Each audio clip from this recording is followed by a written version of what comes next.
শ্যামলী অনিকেতের সামনাশেষকে খাইয়ে দিলে রেগে যায় অনিকেত। হ্যাঁ বন্ধুরা, এমনটাই দেখা যাবে। বিস্তারিত জানতে ভিডিওটিতে লাইক দিয়ে সম্পূর্ণ দেখতে থাকো। গল্পের শুরুতেই দেখা যাবে চন্দ্রাশিস রায় শ্যামলীর কাছ থেকে অনিকেতের ঠিকানাটা জিজ্ঞেস করে। বর্ণমালা, তোমাকে তো আমি এভাবে চলে যেতে দিতে পারি না, বলো ঠিকানাটা বলো। শ্যামলী ঠিকানাটা বলবে না বলে ঠিক করেছে। মনে মনে বলে যে আমি কিছুতেই বলবো না, কিছুতেই না।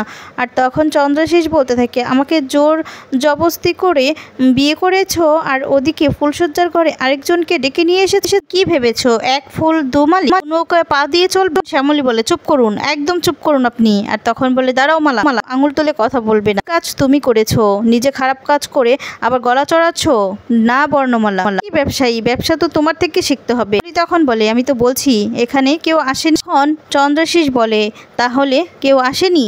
তাহলে এই গিফট, এই উপহার কে দিয়ে গেল, কোথা থেকে পাওয়া? তখন শ্যামলী আর কিছুই বলতে পারে না, চুপ করে দাঁড়িয়ে থাকে। তখন শ্যামলীকে বলতে থাকে, ব্যান্ডেজ খুলে মাথার ক্ষতটা প্রেমিককে দেখিয়েছো বুঝি? ডাক্তার কি বুঝতে পেরে গেল তোমার কতটা লেগেছে? করলো ওষুধ লাগিয়ে দিল, ফু দিল, নাকি একটা চুমু খেলো? করলো বলো? শ্যামলী তখন মনে মনে বলে, এই লোকটা যে পিশাচ মহেশ্বর, এ যদি স্যারের কথা জানে যায়, বুঝে যায় যদি গ্রেট বেঙ্গল ক্যাটেরিয়াল অনিকেত রায় হচ্ছে আমার সেই সিংহর মানুষটি, তাহলে তো স্যারের জীবনটা একদম অতিষ্ঠ করে তুলবে, ক্ষতি করে দিবে। না, এর সামনে কিচ্ছু বলা যাবে না, কিচ্ছু না। শ্যামলী বলতে থাকে, অদ্ভুত তো, এখানে তো সবাই আপনাদের বাড়ির লোকজন, তাও এসব কথা উঠছে কেন?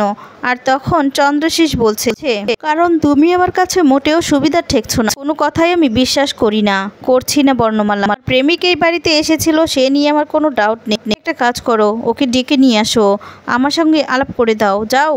ও কিভাবে তোমাকে রাখতো, কিভাবে আদর যত্ন করতো, আমি তোমাকে সেটা দেখবো, তোমাকে সেটা সেইভাবেই আদর যত্ন করব, তোমাকে সেইভাবে রাখবো। তোমার মন কি করে পেতে হয় সেটা তো আমাকে তার কাছ থেকে শিখতে হবে। এই না আমি আয়না থেকে আস্তে আস্তে সিংহ হয়ে উঠবো। শ্যামলী মনে মনে বলতে থাকে, কার সাথে কার তুলনা? আয়না থেকেও কখনো সিংহ হতে চাইলেও চেষ্টা করলেও হতে পারবেন না চন্দ্রাশিস বাবু। আমার যে এখন চুপ করে থাকা ছাড়া আর কোনো উপায় নেই, এর কোনো ক্ষতি আমি হতে দেব না, কিছুতেই না। এখন চন্দ্রাশিস বলে, চুপ করে থেকে কোনো লাভ নেই বর্ণমালা, আমার সম্পর্কে কিন্তু তোমার কোনো ধরনের আইডিয়া নেই। পাতাল যেখানেই থাকুক, তোমার প্রেমিককে কিন্তু আমি বের করব, খুঁজে বের করব। আর আমি যদি সেটা করি, কারের জন্যই ভালো হবে না, সেটা বুঝতে পারছো? তোমার প্রেমিক তো সিংহ, তাহলে সে লুকিয়ে লুকিয়ে আসছে, লুকিয়ে লুকিয়ে চলে যাচ্ছে কেন? সামনে এসে দাঁড়াতে পারছে না? যাও, তাকে নিয়ে আসো, কাপুরুষ নয়, যাও গো, তাকে নিয়ে আসো, যাও। শ্যামলী সেখান থেকে বেরিয়ে যায়। একটা সাইটে গিয়ে বলে, আমি কেন সেখান থেকে বেরিয়ে আসলাম? আমি স্যারের কাছে তো কিছুতেই যাব না, কিছুতেই না। আমি যদি স্যারের কাছে যাই তাহলে তো বুঝতে পেরে যাবে, কিন্তু আমাকে স্যারকে বলে দিতে হবে উনি যেন এখান থেকে চলে যায়, নয়তো ওনারা যদি কোনো না কোনোভাবে জানতে পারে যে এই গ্রেট বেঙ্গল ক্যাটেরিয়াল অনিকেত মল্লিকই হচ্ছে আমার সেই সিংহরের মানুষ, তাহলে তো শেষ করে দিবে। তাই আমাকে বলে দিতে হবে, উনি বলতে হবে। কিন্তু স্যারকে আমি কোথায় পাবো? স্যার কি এখানে আছে? এটাই চিন্তা করতে থাকে আর বলতে থাকে, কথায় আমি এখন বেরিয়ে এসেছি কেন, এখন কি করব? আমি চন্দ্রাশিস রায় তো জানেন না যে অনিকেত মল্লিকই হচ্ছে আমার সেই মানুষটি, কিন্তু জানতে কতক্ষণ, কিভাবে স্যারকে আমি বাঁচাবো, এই বলে চিন্তা করতে থাকে। এরপর দেখা যাবে এদিকে চন্দ্রাশিস রায় দুটো মানুষের সাথে কথা বলতে থাকে, আর সেখানে বলতে থাকে, এখন বর্ণমালা একজন লোককে নিয়ে আসবে, তার প্রেমিককে নিয়ে আসবে, আর তোমরা তাকে খেয়াল রাখবে, সে কে চিনে রাখবে, আর তাকে তোমরা একদম চিরতরে আজকের রাতেই শেষ করে দিবে, বুঝতে পেরেছো? আড়াল থেকে দেখা যাবে শ্যামলী সবটা শুনে ফেলে, শুনেই অবাক হয়ে যায় আর বলে, কি শুনছি আমি? এই মানুষটা তো আর মানুষ নই, আমার মানে স্যারকে মেরে ফেলবে? না না, আমি এটা কিছুতেই হতে দিতে পারি না, স্যারকে খুঁজে বের করতে হবে, সাবধান করে দিতে হবে, এটাই বলতে থাকে। আর তখনই দেখা যাবে একটা ফুলের টপ পড়ে যায়। এরপর এদিকে সেই লোকগুলো বলছে, মনে হচ্ছে আমাদের কথা লুকিয়ে লুকিয়ে কেউ শুনছে, দেখো তো। আর তখনই তারা দেখতে থাকে, কিন্তু কাউকে খুঁজে পায় না, শ্যামলী আড়ালে লুকিয়ে থাকে।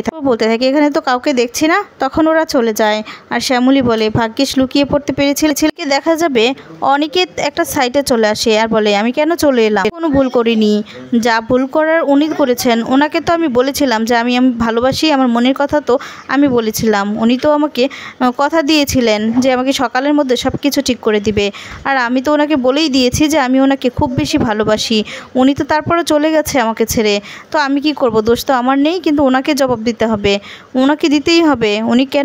উনি এই লোকটাকে বিয়ে করলো, চন্দ্রশেষ রায়কে বিয়ে করে ফেললো, এর জন্য আমার কথাটা ভাবলো না, আমার কথাটা মনে পড়লো না ওনার, এই ভেবে খুব কষ্ট পেতে থাকে। এখন বলে এই 2 বছরে আমি তো কিছু করতে পারিনি, আমি তো কিছু বলতে পারিনি, আর উনি কি করে বিয়ে করে নিচ্ছেন, নাকি উনি চন্দ্রশেষ রায়কে আগে থেকেই চিনতেন না? এসব জবাব আমি না নিয়ে কিছুতেই ফিরবো না, ওনাকে এই সমস্ত জবাব দিতেই হবে, আমার ভালোবাসার মূল্য ওনাকে দিতেই হবে, বলতেই হবে কেন নষ্ট করলো। বলে যখন যেতে লাগে ঠিক তখন এদিকে শ্যামলীও আসতে থাকে। হঠাৎ করে শ্যামলীর সাথে অনিকেতের সামনেই দেখা হয়ে যায়, দুজনার দিকে তাকিয়ে থাকে আর খুব কষ্ট পেতে থাকে, আগের স্মৃতিগুলো মনে করতে থাকে। এখন অনিকেত বলে কিছু কথা আছে আপনার সাথে। দেখা যাবে শ্যামলী হঠাৎ করে চন্দ্রশেষ রায়কে সেই লোকগুলোর সাথে কথা বলতে দেখতে পায়, আর তখন ভয় পেয়ে যায়, বলে সর্বনাশ, উনি তো এখানেই চলে এসেছে। ঘর থেকে বের হলো, এদিকে আসে, স্যারকে দেখে নিবে তো। দেখতে পায় যে চন্দ্রশেষ চলে যাচ্ছে। দেখা যাবে শ্যামলী কোনো কথা উত্তর না দিয়ে চলে যেতে লাগে, আর তখন অনিকেত কষ্ট পেয়ে বলতে থাকে, উনি আমাকে চিনতে পর্যন্ত পেলেন না, ক্লাম কথা বলতে চাইলাম, এভাবে অ্যাভয়েড করে চলে গেল। ওনার আছে শ্যামলী, বুঝে গেছে শ্যামলী, আপনি হয়তোবা আপনার জীবন থেকে আমাকে একেবারে মুছে দিয়েছেন। বেশ, এই বলে হাসতে থাকে যে তবে তাই হবে। আমি কি বোকা না, আমি আমার সবকিছু হারিয়ে ওনার সাথে কথা বলতে চলে এলাম, আর উনি না, আমি আর এখানে এক মুহূর্তেও থাকবো না, এক মুহূর্তেও না। দেখা যাবে শ্যামলী তাকিয়ে থাকে অনিকেতের দিকে, আর তখন বলতে থাকে, স্যার আপনি আমাকে আবারও ভুল বুঝলেন, আমি বুঝতে পেরেছি, কিন্তু আপনাকে যে আমি এদিকে বাঁচানোর জন্য আমার কাছে আর যে কোনো উপায় ছিল না, করবো আমি যে নিরুপায়। তখন মনে মনে বলতে থাকে, গুড বাই শ্যামলী। কথা বলেই সেখান থেকে বেরিয়ে যায়। চন্দ্রশেষ সেখানে চলে আসে, সে তখন শ্যামলীকে বলছে, পাওনি তোমার সিংহকে, নিশ্চয়ই কোথাও দূরে যায়নি, তোমার নাও ফোনটা নাও, ফোন করে আসতে বলো, নিশ্চয়ই দূরে কোথাও যায়নি, ফোন নম্বরে মানে কি নাম দিয়ে সেভ করে রেখেছো, সিংহ? এতক্ষণ কোথায় ছিল সেটাও জিজ্ঞেস করতে থাকে, যে ওর প্রেমিককে খুঁজে পেয়েছে কিনা। তখন বলে না, খুঁজে পাইনি, চলে গেছে। বলে এক্ষুনি ফোন করো, বোধহয় বেশি দূর যেতে পারিনি। উনি তো কিছুই বলতে পারে না। এরপর চন্দ্রশেষ বলে, চুপ করে থেকো না, ফোনটা করো বর্ণমান। দেখা যায় অনেক কথাই শ্যামলীকে বলতে লাগে। শ্যামলী তখন বলে, না নেই, মনেও নেই, ফোনেও নেই, মনেও নেই, উনি আমার মন থেকে কবেই মুছে গেছে। আর তখন চন্দ্রশেষ বলছে, তুমি যতই তোমার প্রেমিককে বাঁচানোর চেষ্টা করো, আমি তো খুঁজে বের করবো।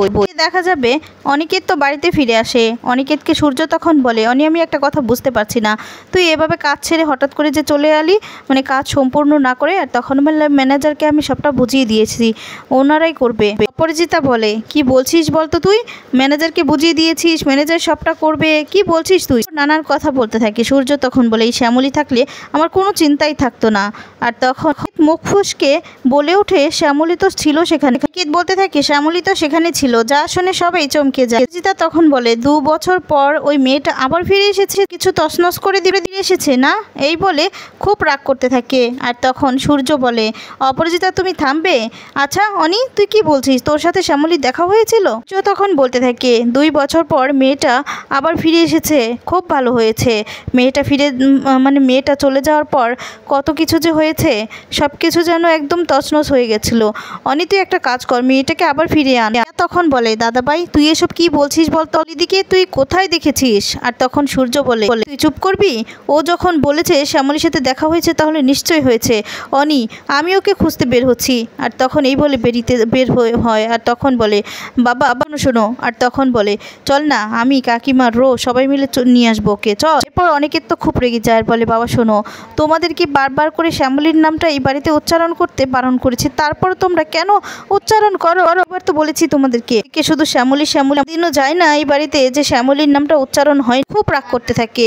তখন অপরাজিতা বলে, এটা কি করলে, দিলে তো ছেলেটার মাথাটা নষ্ট করে। বলে রাগ করতে থাকলে প্রতিম তখন বলে, বড়মামি বলছি যে দাবাই তো নিজেই শ্যামলীর কথা বললো, চুপ কর, শুধু শ্যামলী ততবার শ্যামলী বলিস না, ততবারই আমার নিজেকে নিষ্কর্ম মনে হয়। আমার সিদ্ধান্ত তোমাদের কাছে কোনো বেলুই দামই নেই। বলো তো, তোমরা কি আমার উপর একটু বসা করতে পারো না নাকি? বলে খুব রাগ করতে থাকে। এদিকে অপরাজিতা বলে, আচ্ছা ও যখন চাইছে না, তাহলে শ্যামলীর নামটা কেন বললো?